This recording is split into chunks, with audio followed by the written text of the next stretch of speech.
Bonjour et bienvenue pour notre webinaire numéro 7. Oui, déjà notre septième forum en ligne consacré aujourd'hui à la bioéconomie. La bioéconomie, c'est-à-dire l'économie du vivant, ça englobe l'ensemble des activités liées à la production, à l'utilisation, à la transformation des bioressources. Et la bioéconomie répond évidemment aux besoins alimentaires, mais aussi à d'autres besoins comme des besoins en matériaux ou en énergie, et cela de façon durable. Nous sommes donc tout à fait en phase avec REV3. On présentera tout à l'heure les dispositifs qui sont en cours dans la région pour la développer.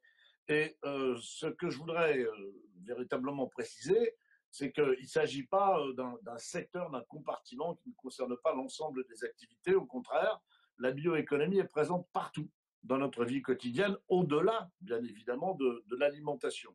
Alors, on n'en a pas toujours conscience, mais je voudrais citer juste deux ou trois exemples en guise d'illustration. Vous prenez la betterave, par exemple. La betterave, ça sert évidemment à faire du sucre, tout le monde le sait, mais aussi à faire un carburant, le bioéthanol, et votre véhicule peut être adapté pour utiliser le bioéthanol, donc la bioéconomie au service de la mobilité.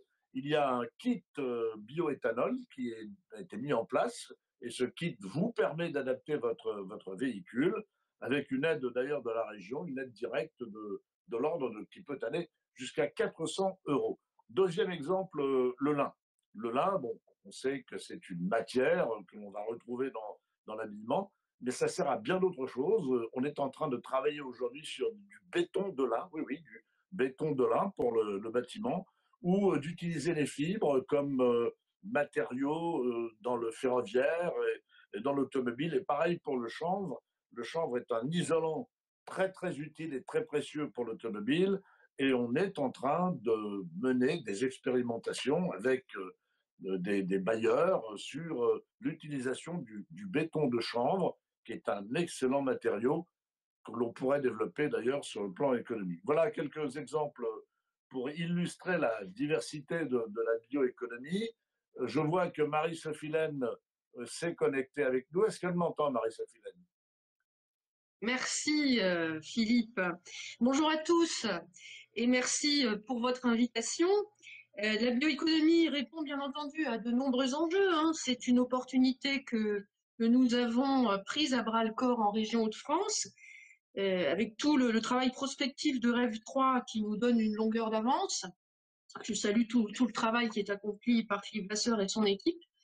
Et puis, un master plan bioéconomique, nous avons voté en 2018, ça fait déjà plus de 2 ans, et autour duquel se structure notre action.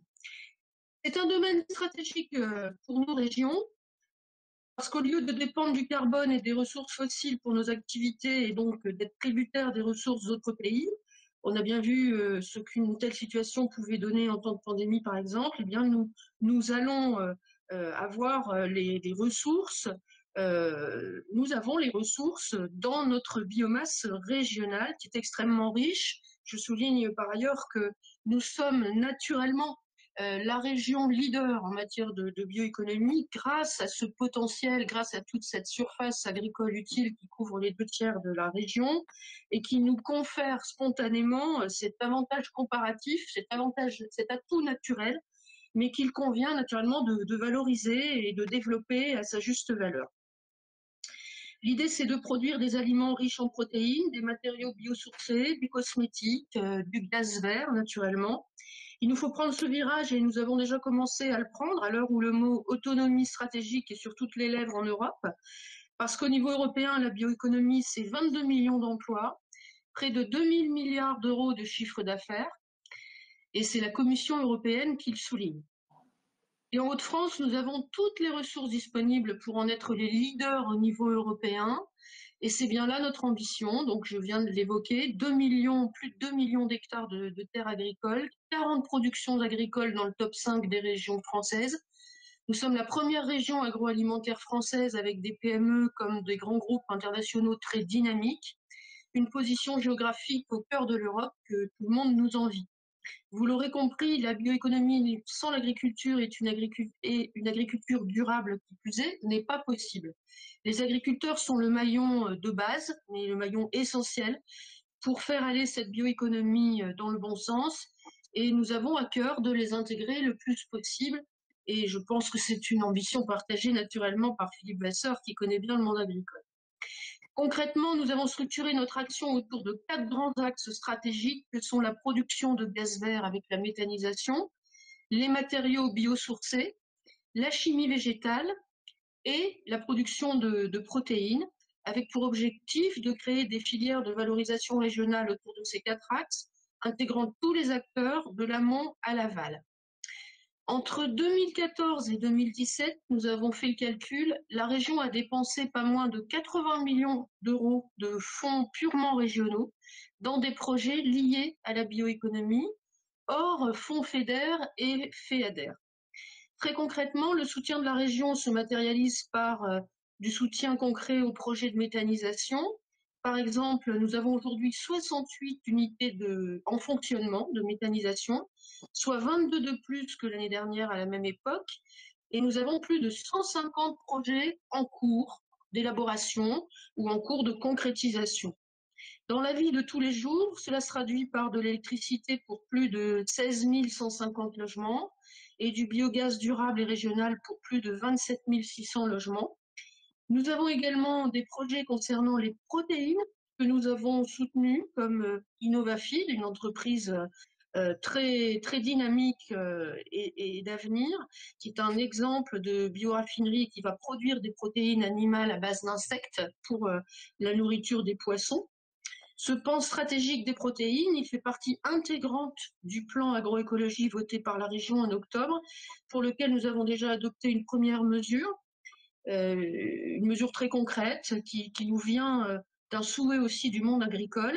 C'est l'aide à la régénération des prairies pour nos agriculteurs, qui va leur permettre de ressemer leurs prairies endommagées par les différentes sécheresses successives et en même temps de gagner en autonomie protéique et en résilience. Puis les prairies sont un puits de carbone extrêmement important. Donc nous avons fait à la fois du soutien économique en même temps que du développement de l'agroécologie. Un mot sur les matériaux biosourcés. Nous avons des filières à structurer comme le lin, le chanvre, le bois.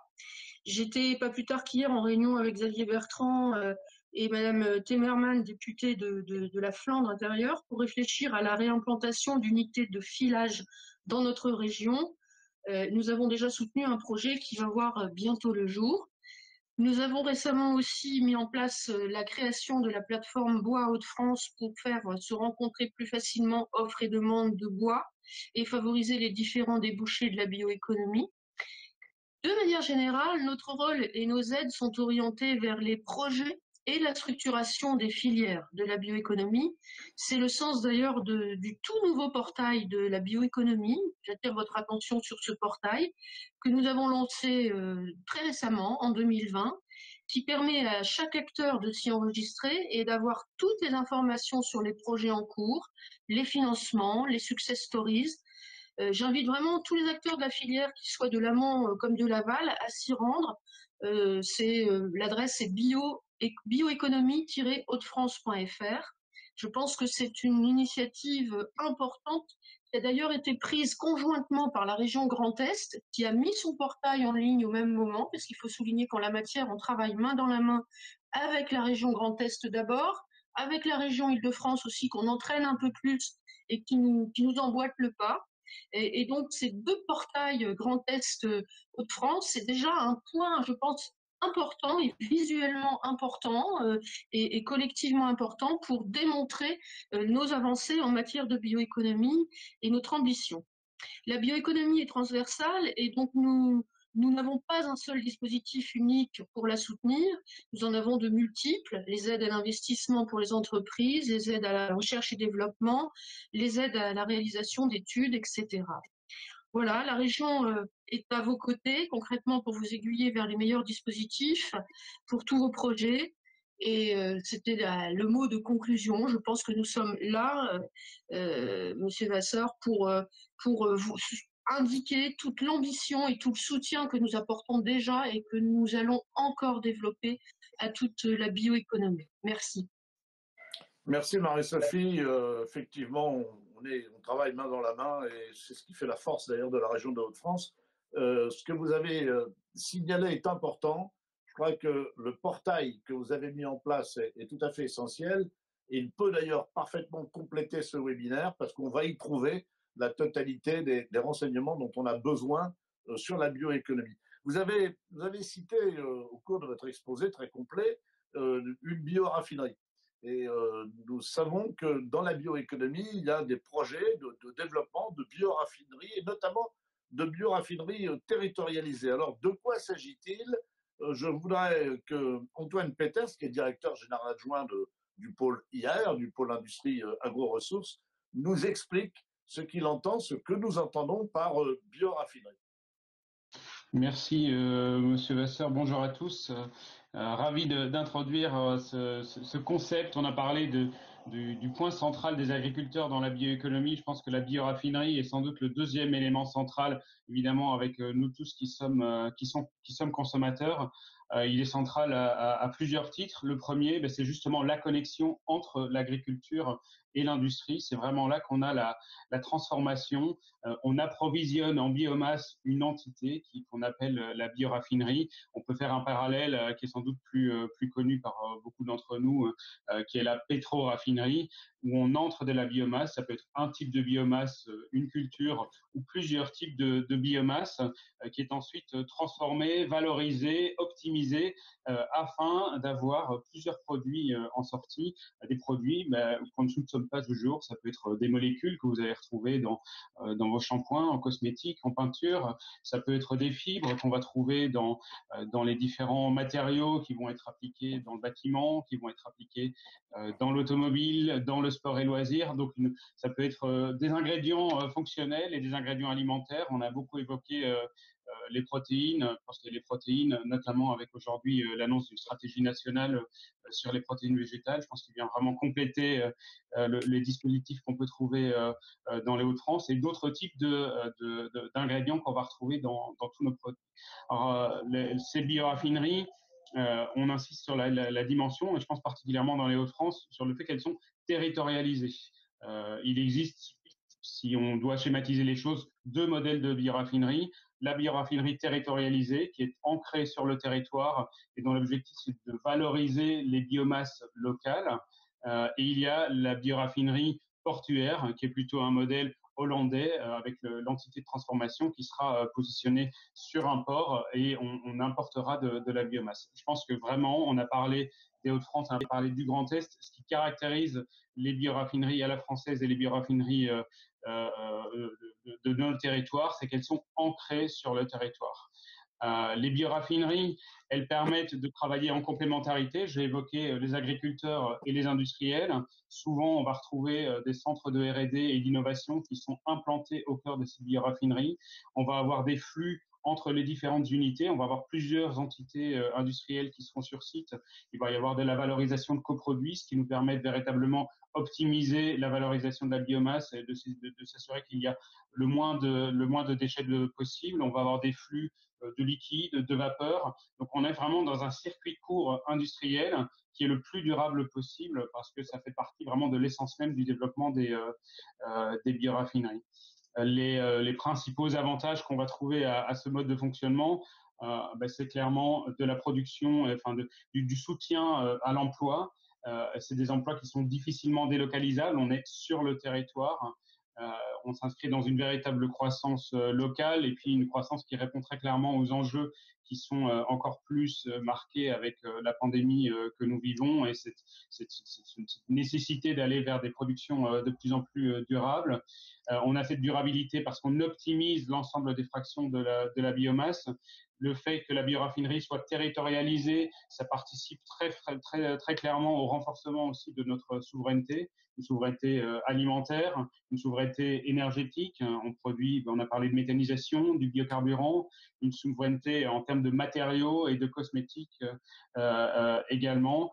Et donc, on est vraiment dans cette approche de croissance durable au service du territoire et des emplois locaux avec ce concept, mais qui est plus qu'un concept. Je pense que Laurent Perrette va en parler sur l'exemple Tereos Innovafeed. On a l'Etrem avec Rocket, où il y a aussi énormément de valorisation. On a Insect avec Farming qui vient aussi s'alimenter sur différents flux écoproduits. Donc, c'est plus qu'un concept aujourd'hui, c'est une réalité dans notre région que sont les Hauts-de-France.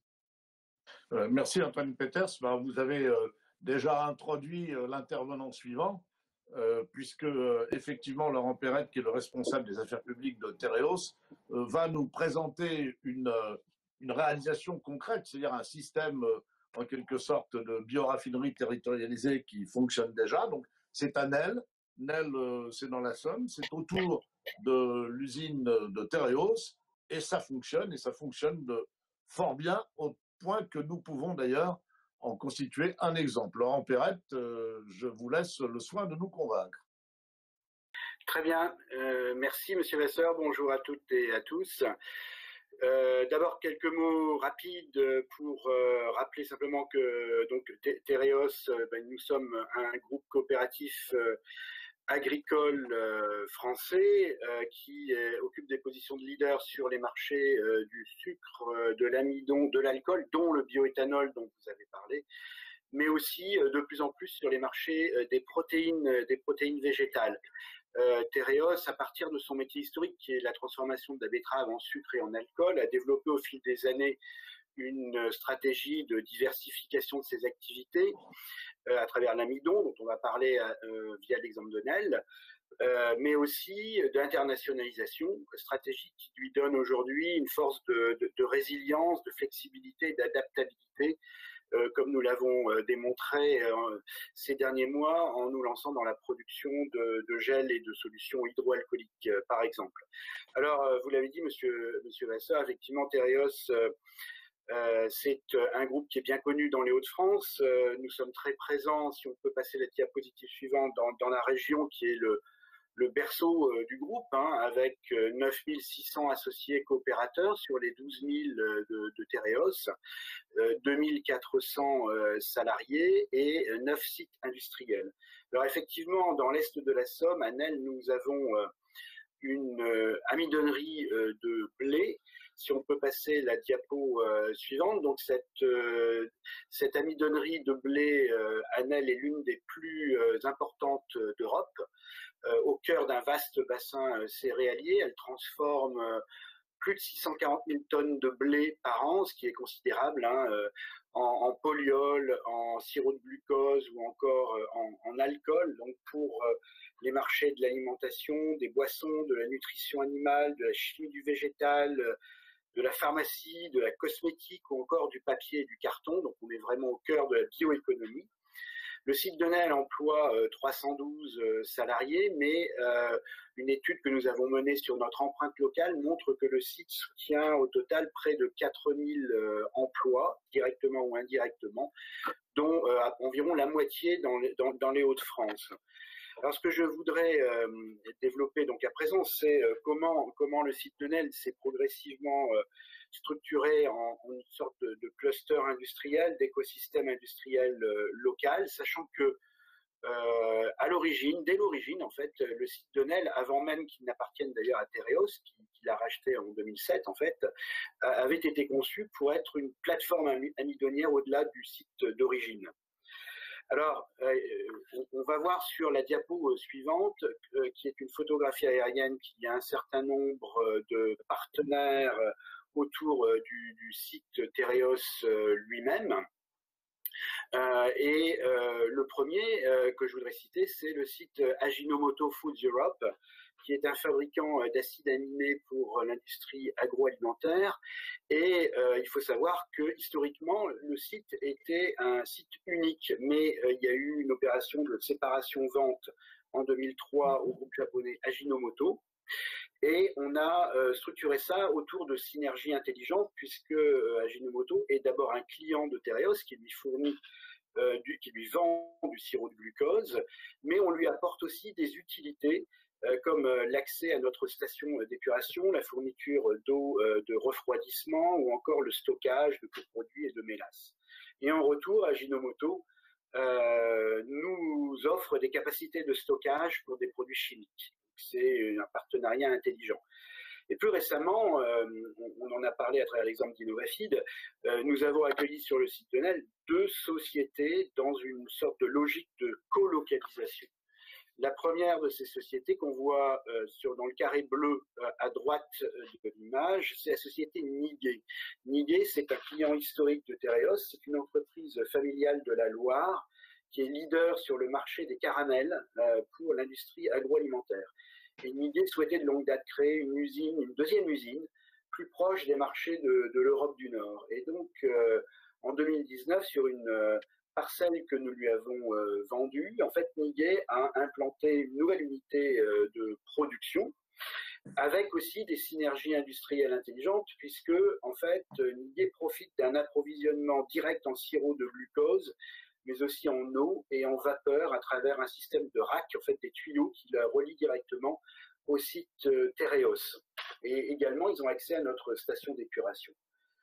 En contrepartie, Tereos, eh bien, à travers cette opération, renforce ses liens avec un client historique et dont les clients sont aussi nos clients, en fait, et sur un marché très porteur qui est celui des caramels aromatiques.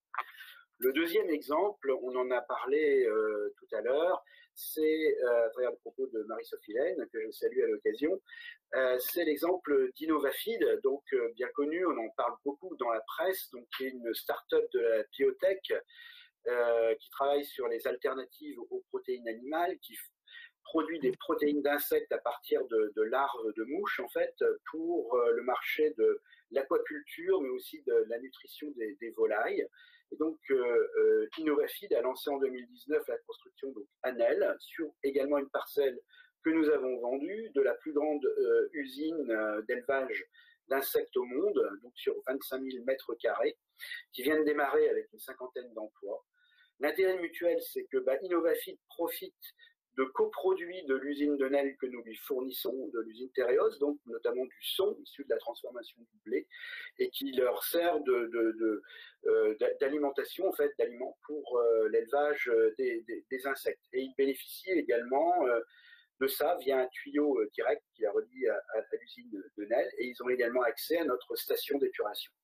En contrepartie, pour Tereos, l'intérêt, c'est que cela permet de limiter les besoins énergétiques du site que nous aurions besoin en fait d'utiliser pour le traitement de ces coproduits s'ils n'étaient pas fournis à Innovafeed. Donc on a un intérêt énergétique plus commercial, bien sûr, à cette opération. Donc ce sont deux beaux exemples de symbiose industrielle et de bioéconomie, d'économie circulaire, auquel il faudrait ajouter donc la chaufferie biomasse Cogeban qu'on voit en bas de la photo aérienne, qui fournit également de l'énergie thermique à Ajinomoto et à Innovafeed. Voilà, en quelques mots. Très bien, Monsieur Perret. C'est un très bon exemple d'écologie industrielle multipartenariale. On a là un bel outil démonstrateur qui prouve que nous sommes sur la bonne voie dans la bioéconomie. Alors, peut-être à ce stade, après cette première séquence avec Marie-Sophie Laine, avec Antoine Peters et avec Laurent Perret, il y a peut-être des questions, Fanny, à poser à nos trois intervenants?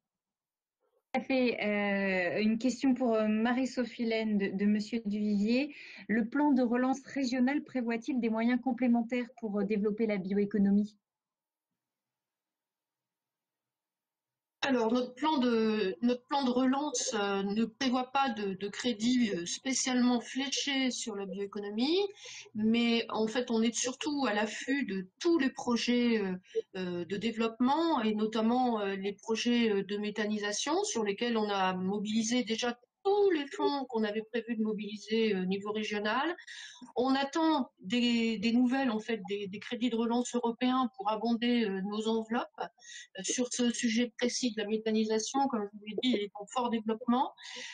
Et on est surtout, enfin, le président de région l'a dit encore hier à la filière lin et aux acteurs de la filière lin en de tissage. En fait, il nous manque du tissage.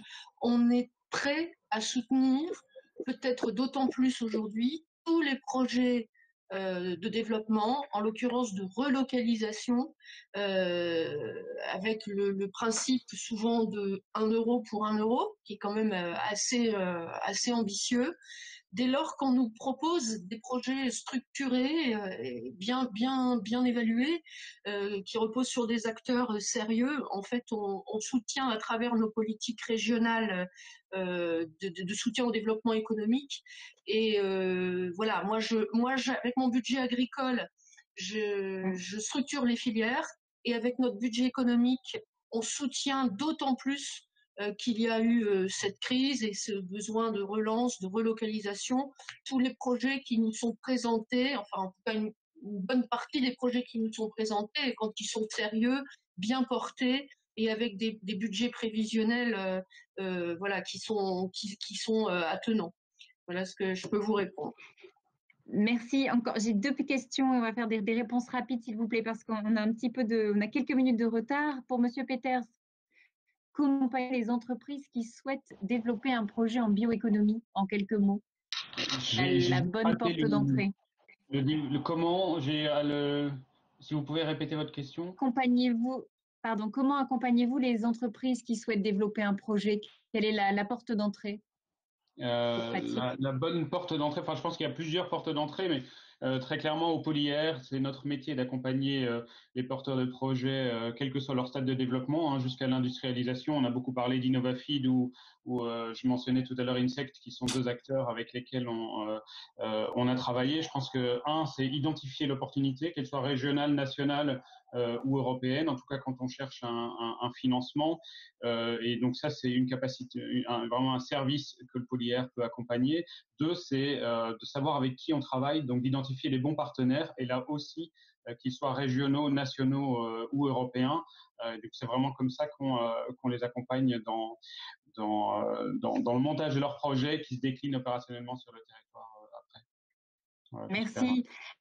Une dernière question pour Laurent Perrette, peut-être, de la part de Monsieur Leroy. Est-ce que, alors vous nous avez montré une carte avec l'écosystème autour de vous et notamment des grands groupes comme Ajinomoto. Est-ce que Tereos élargit également ses partenariats avec des startups?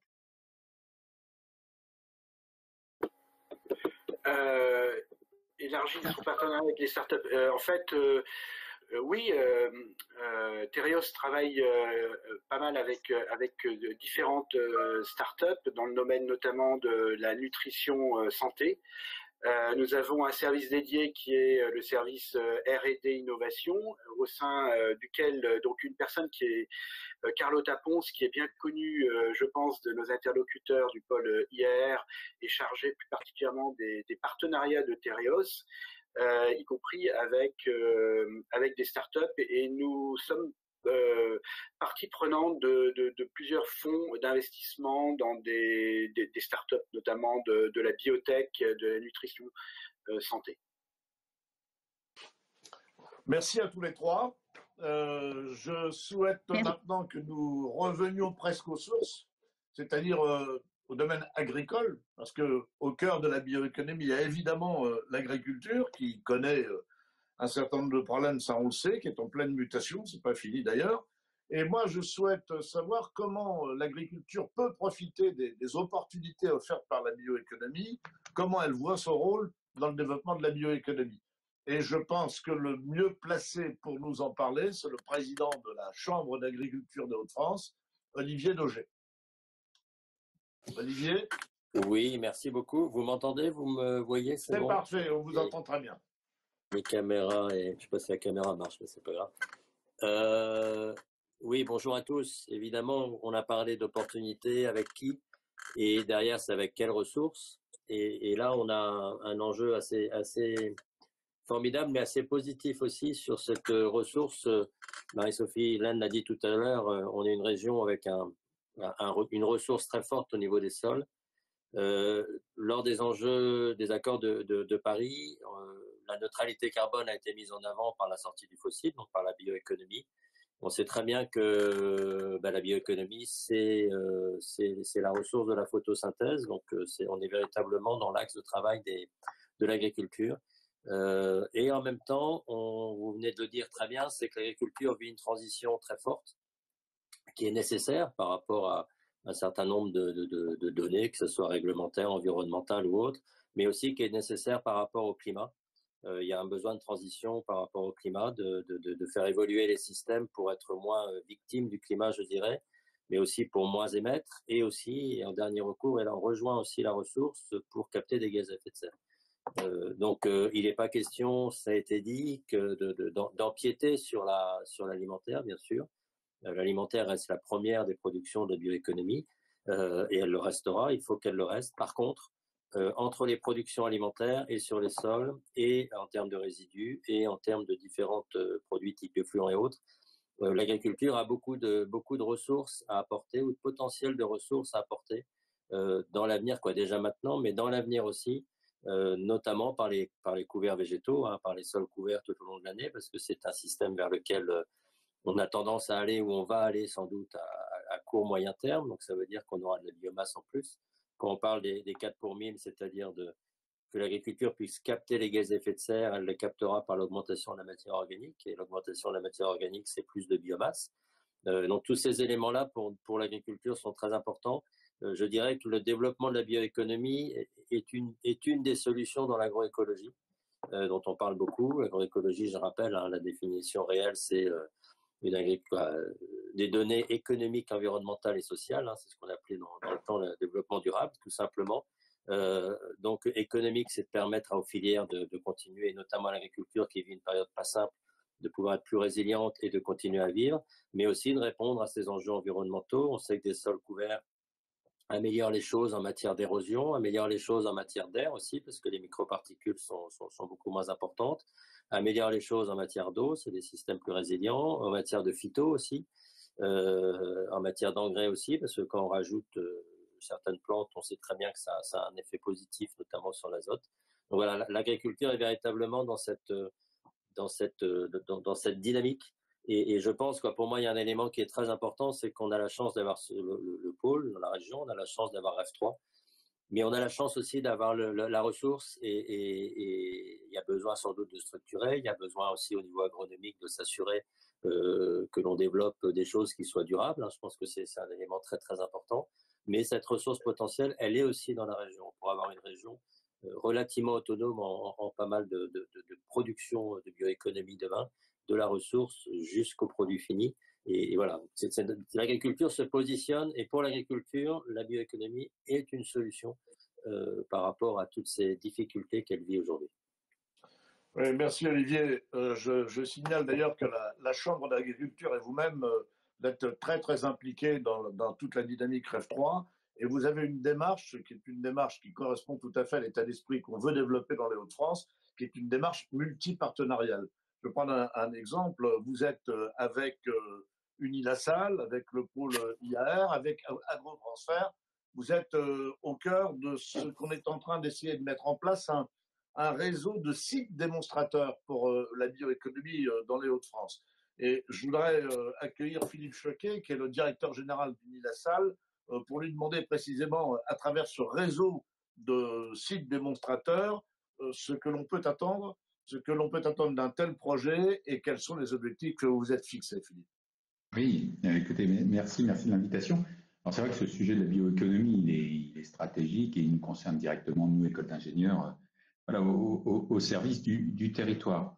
Alors c'est vrai que par rapport à ça, j'aimerais bien revenir tout d'abord à un point. Tout à l'heure, Antoine Peters évoquait le pôle de compétitivité, industrie et agro-ressources. Ça fait une quinzaine d'années que ce pôle de compétitivité fonctionne bien, mais c'est vrai que par rapport à ça, en fait, alors le parti pris que nous avons eu d'emblée, c'était de dire on ne part pas sur un modèle comme les Hollandais ou les Belges, c'est-à-dire la bioraffinerie, oui, elle peut s'installer dans les ports et importer une matière première bon marché, et faire tourner des usines qui ensuite alimentent le marché européen. On a pris la décision à l'époque de dire non, c'est industrie et agro-ressources. On essaye de capter la valeur ajoutée en local pour avoir une activité durable. hein, parce qu'à l'arrière, quand c'est dans un port, le jour où on veut délocaliser l'usine, ben on l'emmène au Brésil, on l'emmène en Afrique. Hein, voilà. Donc, pour que ce soit durable, il faut que ce soit lié à l'agriculture et donc industrie et agro-ressources. Dans la plupart des projets qui ont pu être développés de bioraffinerie ou de méthanisation, très rapidement, on s'est rendu compte qu'un des principaux facteurs limitants, c'était l'accès à cette biomasse. Parce qu'avoir des brevets, c'est facile. Monter une usine, c'est facile. Mais derrière, alimenter cette usine de manière sécurisée, régulière, avec des cahiers des charges convenant à l'industriel, alors on n'est pas dans l'industrie pétrolière avec un pétrole qui est constant toute l'année sur plusieurs années. On est sur un produit vivant qui peut varier d'une année à l'autre. Et les industriels, voilà, il faut les sécuriser par rapport à ça, sinon ils n'investissent pas. Hein, et sur la plupart des projets, donc, difficulté d'adapter la production. Et d'autre part aussi, ça c'est quand il y a des productions agricoles directement fléchées sur des bioraffineries, mais quelquefois aussi on s'est dit, bah, tiens, oui, on peut utiliser les déchets. Hein, et c'est vrai que les déchets font partie de cette biomasse disponible. Et en fait, on constate que dès lors qu'il y a des projets qui se montent pour récupérer des déchets, ben en fait, il y a une concurrence sur les utilisateurs de déchets et ça vient perturber en fait tout cet équilibre de marché et très souvent on arrive à une insuffisance de déchets disponibles ou à une augmentation du prix de ces déchets du fait de la raréfaction et pof, le projet tombe à l'eau. Hein, et donc ça renvoie en fait donc au caractère, à ce goulet d'étranglement, ce caractère essentiel qui est la maîtrise de la biomasse. Donc c'est la raison pour laquelle effectivement on est en train de faire cet observatoire de la biomasse disponible, biomasse agricole, donc directement, donc des agriculteurs en contrat qui livrent une bioraffinerie, des produits agricoles indirectement, donc des déchets, ça peut être aussi des produits de la forêt. Hein, la forêt en termes de production de biomasse, c'est énorme. Il y a aussi les gisements de déchets disponibles, hein, les déchets d'industrie agroalimentaire, les déchets de produits de la mer, les déchets des communes, hein, les espaces verts, les déchets des cantines. Donc ça, c'est un travail intéressant qui permettra de renseigner les entrepreneurs qui veulent investir, que ce soit des grandes entreprises ou des PME, hein, dans le cas de méthanisation. Alors, par rapport à la gestion et au gisement de biomasse, c'est vrai que ça renvoie à la question de l'agriculture, hein, et de ce que nous faisons de notre agriculture. Et comme le disait Olivier Daugier à l'instant, c'est vrai qu'on a, d'une part, comme disait Marie-Sophie Laine, on est dans une région bénie des dieux. On a des terres, 2 millions d'hectares, fertiles, pas trop soumis pour l'instant aux aléas climatiques. Donc on a cette capacité de production, et ça, ma foi, ces hectares-là, c'est pas délocalisable. Ça c'est une activité durable. Hein, et le sol, à l'avenir, ça va être une richesse incontournable, hein, dans un environnement où la production agricole va être limitée. Le deuxième point, c'est vrai qu'on a une concurrence entre le food et le non-food. C'est vrai qu'on a l'avantage d'avoir 50 millions d'habitants à proximité, et on a une activité à orientation industrielle qui peut être plus que d'autres agricultures qui n'ont pas nos conditions rêvées pour répondre en fait à des cahiers des charges industriels. Et c'est pas par hasard si vous avez des roquettes, des Ajinomoto, ou des Bonduelle en termes de food qui sont installés chez nous. Ceci étant, si on a un contrat avec une bioraffinerie qui répond pas au cahier des charges, qui a une empreinte carbone catastrophique ou qui utilise des pesticides de manière trop importante, ben en fait, la durabilité que l'on peut amener ne sera pas bonne, hein, et tôt ou tard, en fait, les industries vont nous dire ben, ça convient pas. Hein. Donc en fait, l'objectif, c'est vraiment d'être dans une logique de filière stratégiquement intégrée. Hein. C'est-à-dire qu'il faut que l'industriel dise OK, j'ai tout avantage à investir dans les Hauts-de-France, quitte à payer un petit peu plus cher mon produit. Et nous, au niveau de la production agricole, il faut qu'on s'adapte au cahier des charges et qu'on invente des nouveaux modes de production qui feront que la manière dont on produira cette biomasse sera durable. Hein. Et c'est là, en fait, comme le disait Olivier Daugier, on s'inscrit dans dans les accords de Paris, dans des changements sociétaux. Quelque part, on a le vent dans le dos par rapport à tout ça, et je pense qu'on est, voilà, certains sont pessimistes par rapport à l'agriculture. Moi, je pense qu'on peut être optimiste, hein, parce qu'il y a quand même des indicateurs de changement qui peuvent nous être favorables si tant est qu'on puisse profiter des vents favorables. Ceci étant, il faut qu'on réinvente notre agriculture, hein, parce que qui dit moins d'utilisation d'intrants, d'engrais, de pesticides, dit des modèles nouveaux, mieux calculés, davantage customisés par petit territoire.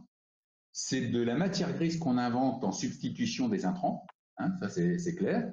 C'est de la recherche et développement qu'on investit. Et je le dis, en fait, on n'est plus sur vous voulez produire du maïs OGM Roundup, ça c'est à faible composante intellectuelle et tout le monde peut le faire, hein. Baisser le niveau d'usage de l'engrais, des pesticides, c'est prendre des risques, c'est faire des calculs, c'est adapter un mode de production à un micro-territoire. Et là, ça devient voilà, très technique, hein. Et donc, on n'est plus sur ces solutions applicables à toute la moitié nord de la France.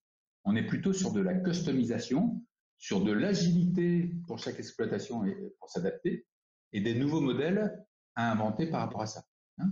Et c'est vrai que alors les solutions peuvent venir d'en haut, hein, de l'INRA, des grands instituts, mais je pense que ça va tellement vite, je pense que les solutions, les agriculteurs les ont eux-mêmes. Le tout, c'est de créer cette dynamique. Alors, on appelle ça de l'open innovation, hein, c'est de créer cette dynamique entre les acteurs pour trouver les bonnes solutions, pour aller beaucoup plus vite dans l'innovation agricole, hein, et puis répondre en fait à tous les usages possibles et qui amèneront une valeur ajoutée à l'agriculture. On aura l'occasion véritablement dans les mois, dans les années qui viennent de travailler précisément dans ce sens-là. Je partage tout à fait l'analyse que vous venez de nous donner. On va peut-être terminer en prolongement de ce que vous venez de dire, en prolongement aussi de ce qu'a dit Olivier Degé, par un projet qui est développé dans notre région de Hauts-de-France avec la fondation Earthworm, projet que nous avons baptisé Sol Vivant, qui rassemble des agriculteurs, des industriels. C'est très ambitieux.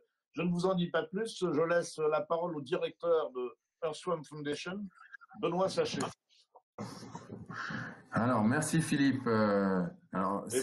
Et vous avez 5 minutes. Voilà, je vais aller très vite. En tout cas, merci de l'invitation et très content d'être avec vous aujourd'hui. Tout ce qui a été dit jusqu'ici résonne énormément à nos oreilles. Et je rebondis sur ce que disait Philippe Choquet en termes d'open innovation, sur comment est-ce qu'on fait se réaliser cette transformation. Donc, l'initiative Sol Vivant, nous, on est une organisation à but non lucratif. On travaille dans la transformation des chaînes de valeur depuis 20 ans. Donc, on comprend bien comment une entreprise, une marque et ses fournisseurs industriels se relient au territoire et à la nature. On a créé cette initiative parce qu'on voyait très bien que la question du sol et de la santé des sols était fondamentale à toute l'économie et bien sûr au climat, à la biodiversité, etc., comme l'a évoqué Olivier Degé. Donc l'objectif de cette initiative, c'est d'accélérer la transition vers une agriculture dite régénérative en partenariat avec les filières et les agriculteurs. Donc, ce n'est pas exclusivement un projet agricole, ce n'est pas non plus un projet de durabilité entrepreneuriale, c'est quelque chose qui essaye de combiner les deux. On a réuni plusieurs types de partenaires. Des partenaires économiques qui se situent dans toute la chaîne de valeur, de la distribution jusqu'à la production, puisque vous voyez des coopératives comme Noriap, des marques comme Nestlé ou des distributeurs comme Lidl. On travaille avec toutes sortes de partenaires techniques. Vous aviez mentionné tout à l'heure AgroTransfert, on amène de l'imagerie satellite, des professionnels de l'expertise de cette agriculture qui fait du bien au sol. J'appelle conservation, agriculture régénérative, il y a plein de mots. Et puis des partenaires institutionnels, des écoles, des instituts. J'espère que bientôt on pourra travailler avec Unilassal. Et puis bien sûr l'INRA et le syndicat des jeunes agriculteurs. Donc on a réuni tous ces gens ensemble pour travailler concrètement ensemble. Alors l'idée c'est de se dire finalement ce qui se passe dans une ferme, dans un territoire, c'est influencé par différentes marques. Finalement, un agriculteur, il va produire du blé, il va produire de la betterave, il va être en contact avec une multitude de marques de manière indirecte via ses fournisseurs. Et ce qu'on a vu par le passé, c'est que les marques viennent toujours avec des cahiers des charges qui essayent d'imposer des pratiques aux agriculteurs en leur disant il ne faut pas faire ci, il ne faut pas faire ça, plutôt sur les pratiques de ce qui se passe au-dessus du sol. Et puis chacune vient avec son petit cahier des charges. On s'est dit, mais est-ce qu'il n'est pas possible de travailler ensemble sur la mesure et l'accompagnement de cette transition en donnant un point central sur le sol. Et plutôt que d'essayer d'être partout en France, on s'est concentré sur une région motrice favorable à ça, qui est la région des Hauts-de-France. Alors, notre objectif, c'est d'atteindre d'ici à 2025 1 million d'hectares qui progressent vers une agriculture régénérative et surtout de libérer au moins 50 millions d'euros d'incitation, de rémunération en appui à la transition vers cette agriculture. Ce qu'on voit, c'est qu'aujourd'hui, c'est l'agriculteur seul qui doit porter le risque d'adopter des nouvelles pratiques. On attend beaucoup de lui d'un point de vue économique, sociétal, productif, environnemental, et il y a énormément besoin de l'accompagner. Et on veut que les entreprises qui sourcent des matières premières de ces agriculteurs, de ces territoires, mettent le sol, mettent la santé du sol au cœur de leurs préoccupations. Beaucoup, on entend parler des pesticides, et donc on va avec des interdictions. On pense qu'un sol sain, c'est des plantes saines, c'est des agriculteurs en bonne santé, et bien sûr, des agriculteurs en bonne santé. Donc ça part de là. Ça, c'était pour vous parler des objectifs globaux. Donc, on a 3 objectifs clairs. Donc, c'est faciliter l'accompagnement de cette transition. Philippe Choquet le disait tout à l'heure. Il y a énormément de travail, d'expérimentation, d'innovation, qui est aussi très souvent déjà présente dans la main des agriculteurs, comment la diffuser et la faire augmenter. Mesurer la santé du sol. Pour ne pas spécifier des pratiques, on parle plus de la mesure de résultats. Est-ce que ce sol, il va mieux? Est-ce qu'il s'améliore? Est-ce qu'il est en bonne santé? Aujourd'hui, il y a beaucoup de flou autour de l'agriculture régénérative. Qu'est-ce que ça veut dire concrètement? Pour nous, c'est très important de mesurer des résultats. Santé du sol, stock en carbone, résilience. Et c'est pour ça qu'on s'est fait accompagner d'un certain nombre de scientifiques qui amènent leur expérience et puis leur savoir dans l'initiative, une validité scientifique. Puis enfin, le dernier volet très très important, et c'est là qu'on a besoin de travailler avec tous les partenaires, c'est quelle incitation, quelle rémunération, quelle part du risque on est prêt à tous prendre pour accompagner les agriculteurs à faire ce pas qui est particulièrement compliqué, surtout dans des périodes qui sont tendues. J'essaye de tenir le timing, Philippe. On va essayer d'y arriver. L'accompagnement des agriculteurs, d'abord l'accompagnement des agriculteurs, c'est faire en sorte que tous les techniciens des coopératives qui travaillent sur le terrain, au quotidien avec les agriculteurs, intègrent, soient formés et puissent délivrer cet accompagnement vers des pratiques dites plus régénératrices. Il y a beaucoup d'innovation là-dedans, il y a beaucoup de savoir-faire, et on s'est dit que c'est important de travailler avec différents acteurs qui sont déjà établis depuis longtemps, mais de travailler avec les acteurs qui sont déjà au contact des agriculteurs. Pas essayer de recréer quelque chose à côté. On discute aussi avec la Chambre d'agriculture pour voir comment faire en sorte qu'on ait des synergies dans la manière d'accompagner les agriculteurs. On va mesurer la santé du sol avec un indicateur très simple qui permet d'aller un peu d'avoir A, B, C, D, E, F, si vous voulez, et qui permet à chaque parcelle d'être évaluée en termes de performance de santé de sol. Et là-dessus, on vient greffer avec les travaux d'agrotransfert un modèle qui permet de mesurer, de calculer le stockage de carbone sur ces sols. Alors, il y aura une tension dans le territoire, vous qui parlez bioéconomie, il y aura une tension entre la biomasse et ce qui est produite sur les parcelles. Est-ce qu'on la transforme en énergie ou est-ce qu'on la redonne en énergie pour le sol? C'est-à-dire qu'on la laisse sur le sol pour nourrir le sol. Là, on aura forcément une petite tension, mais c'est des choses qui, à mon avis, trouveront moyen de s'équilibrer dans le futur. Et la partie incitation, on va aller directement sur le dernier slide pour tenir le timing. À partir du moment où on a un score, on peut inciter, on peut voir ou rémunérer. Quelqu'un qui est déjà performant est éligible à une rémunération. Quelqu'un qui n'est pas encore performant a besoin d'être plus accompagné. Et ce qui est très important ici, c'est que dans le financement de cette transition, il faut bien voir que ça va être un effort collectif. Aujourd'hui, si on regarde un petit peu, il y a plein d'acteurs qui sont connectés et qui ont un intérêt à voir l'agriculteur réussir. Il y a plein d'acteurs qui ont intérêt à voir l'agriculteur entrer dans cette transition. D'abord, les marques qui toutes entre elles peuvent mobiliser un peu de premium sur leurs produits et sur leur sourcing. Les assurances qui aujourd'hui peuvent participer au dérisquage de la transition. Les paiements pour services écosystémiques, agences de l'eau, carbone, et bien sûr la région et les instruments financiers qu'on essaye de développer avec des investisseurs et des acteurs qui peuvent conjointement sur ce territoire venir appuyer des investissements à l'échelle de la filière, on va dire, mais en particulier l'amont agricole qui est celui qui a le plus besoin d'appui dans cette transition.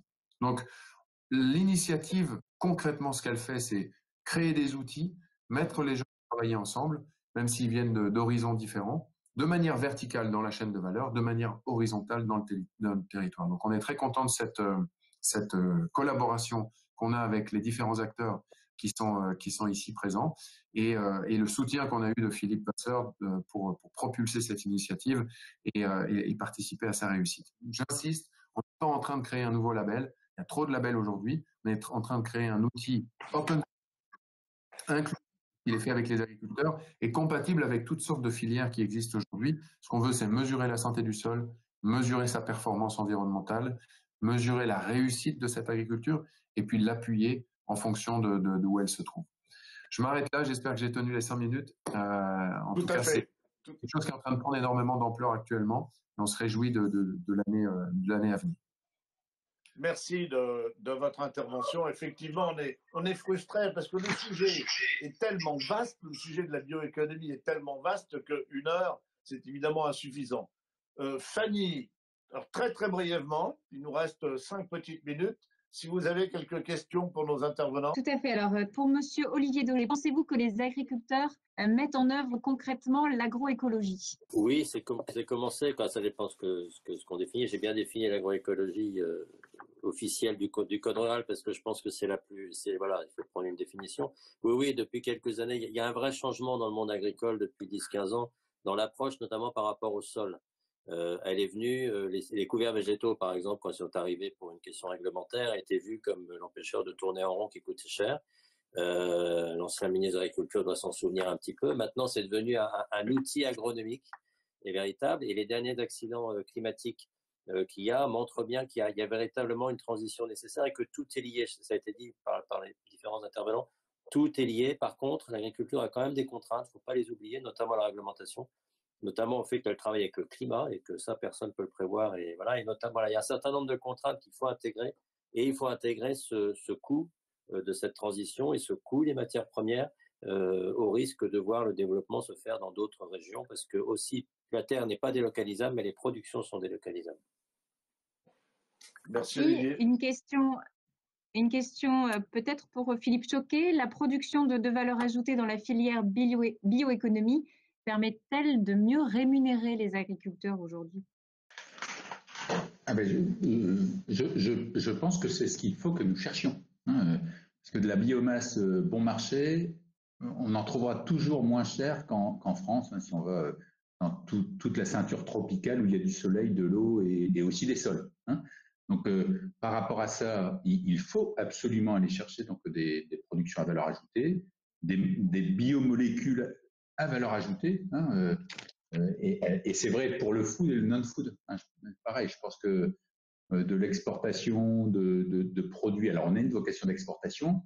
Par contre, on a des marchés à proximité où on peut arriver à vendre des produits de qualité. Alors, le tout, c'est d'arriver à faire en sorte qu'effectivement, si on va vers une agroécologie avec moins d'intrants et tout ça, ça augmente les coûts de production. Il faut avoir une communication auprès des consommateurs en leur disant que les efforts qui sont faits concourent à avoir un produit plus sain, meilleur pour leur santé et que ça a un prix.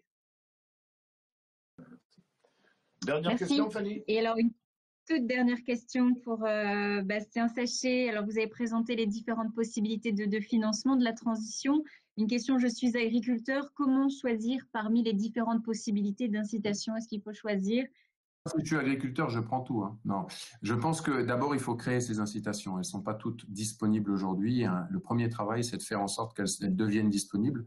Le deuxième travail, c'est de mettre le pied à l'étrier, c'est de commencer à mesurer la performance de ces sols et de faire remonter ces indicateurs de performance dans la chaîne de valeur.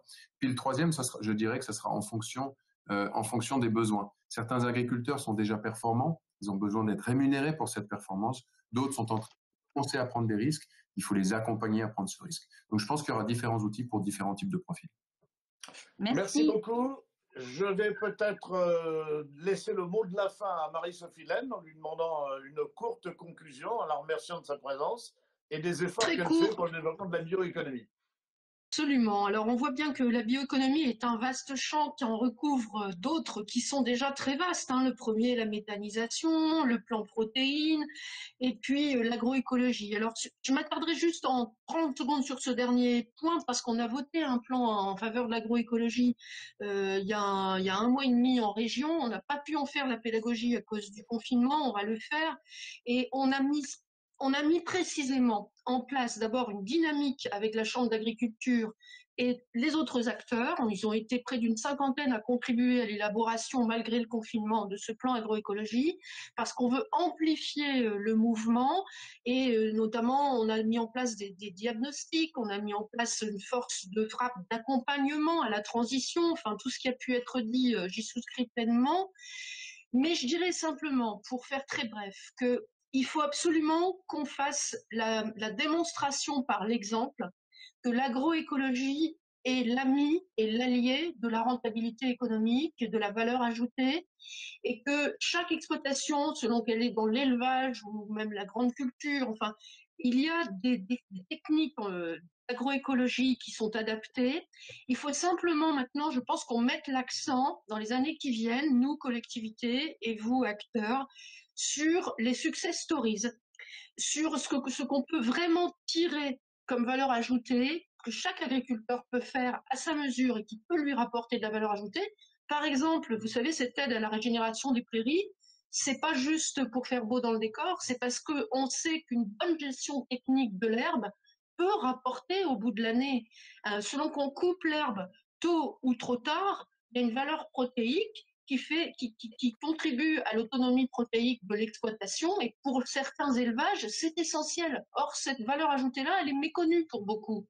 Donc, on a mis en place cette aide au ressemis de prairies pour, en même temps, faire la pédagogie avec la Chambre d'agriculture de tous ces champs-là, qui sont multiples, qu'il faut étudier et qui vont faire une rentabilité et une démonstration par l'exemple, parce que le monde agricole est un monde qui croit à la preuve. Merci beaucoup, Marie-Sophie. Nous arrivons à la fin de ce webinaire et au début d'une belle aventure sur la bioéconomie. Rendez-vous pour le dernier séminaire de notre cycle, celui du 8 décembre prochain, qui sera consacré à ce que Rêve 3 peut apporter à la vie des habitants et puis, bien évidemment, reprendre un peu les conclusions de tout ce qui a été dit au cours de notre cycle. Merci à tous, merci de votre participation et vive la bioéconomie.